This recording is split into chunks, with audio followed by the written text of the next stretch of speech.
নমস্কার বন্ধুরা, সামনেই আসতে চলেছে মা বিপত্তারিণী পুজো। আজকে আমরা জানব মা বিপত্তারিণী ব্রত পালন সম্পর্কে কিছু নিয়মকানুন।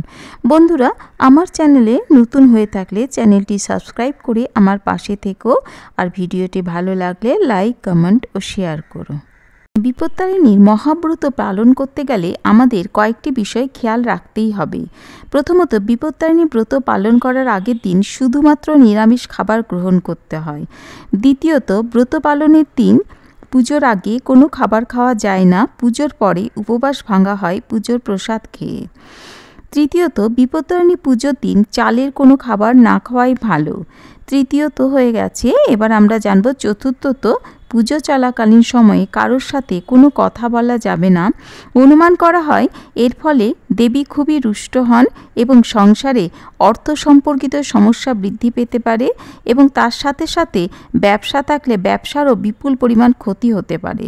এছাড়া বাড়ির সদস্যদের অসুস্থতাও আসতে পারে। বন্ধুরা, পুজোর সময় কখনোই কাউকে অপমান করা উচিত নয়। এমনকি এদিন কোনো মহিলা সম্পর্কে কটূক্তি বা কুরুচিকর বাক্য ব্যবহার করা যাবে না। এতে কিন্তু মা বিপত্তারিণী খুবই অসন্তুষ্ট হন।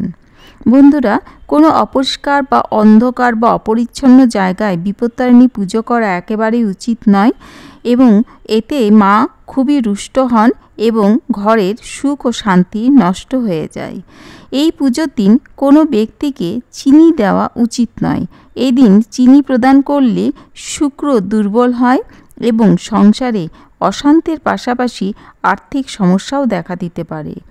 বিপত্তারিণী পুজোর আচার আচরণে অর্থাৎ বাড়ি রীতিতে কোনো ভুল হলে আর্থিক সমস্যাও তো দেখা তো দেবেই, এবং তার ফলস্বরূপ ব্যবসার ক্ষতির সম্ভাবনাও থেকে যাচ্ছে।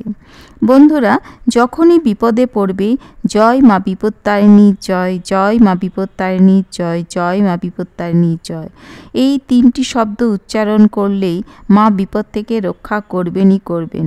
তাই আমরা খুব ভক্তি সহকারে আমাদের আগামী দিনে যে বিপত্তারিণী ব্রত আসছে সেটি খুব নিষ্ঠা সহকারে পালন করব। জয় মা বিপত্তারিণী জয়।